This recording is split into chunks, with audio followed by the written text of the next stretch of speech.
You may know Ed Valauskas as the garden's curator of rare books in the Lenhart Library, but he recently taught a unique class at the garden where he transformed into a professor at Hogwarts School of Wizardry, as portrayed in the Harry Potter books and movies. Using the garden's rare book collection, he explained how people's notions of plants changed during the Renaissance, from being sources of mystery and magic to a more modern scientific view. In the books and in the movies, there are these chocolate frog candies that have cards in them of famous alchemists. Well, one of the cards is of this alchemist by the name of Paracelsus.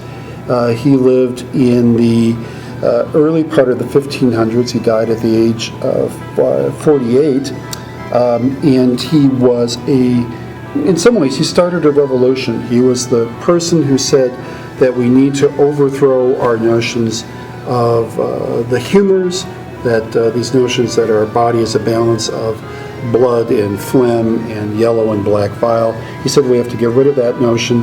And he also said that we have to look very carefully at plants, but at the chemistry of plants to understand what makes us well or what makes us sick.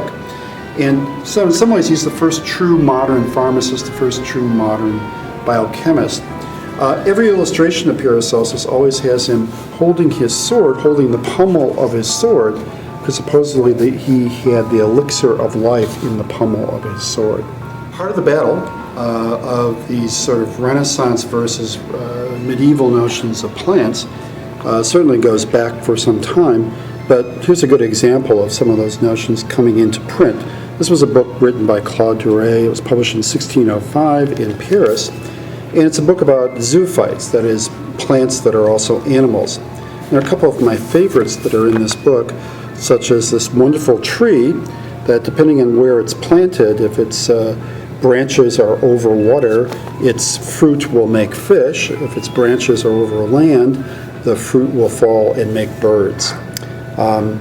I think that would be sort of a messy tree to have myself, but this was a tree that was thought to exist, and that there were legends about this sort of tree, about this tree being very common in certain parts of the world. And these legends go well back into the Middle Ages.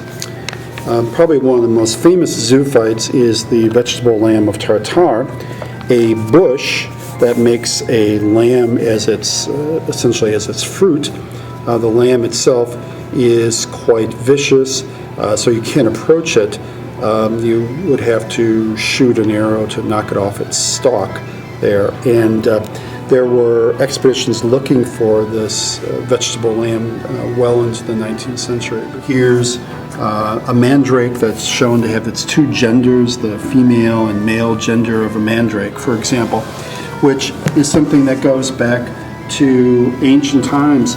We can see that same notion of a male and female mandrake here in this herbal from 15 to 1540s. And there's the male version of the mandrake, and there's the female version of the mandrake. And the mandrake was an example of a plant that its chemistry was not well understood, but there was growing realization that there was something in a mandrake that caused a person, based on what potion they got from a mandrake, to have hallucinations, to fall into a coma. But the mandrake also, if the potion was right, could be used as an anesthetic, and that certainly was something that went back to Roman times. Ed Valauskas will be teaching this class again with Rare Books at 10 a.m. on July 10th. Visit www.chicagobotanic.org/school for more information and registration. The Rare Book Collection is available in the Lenhart Library by appointment only.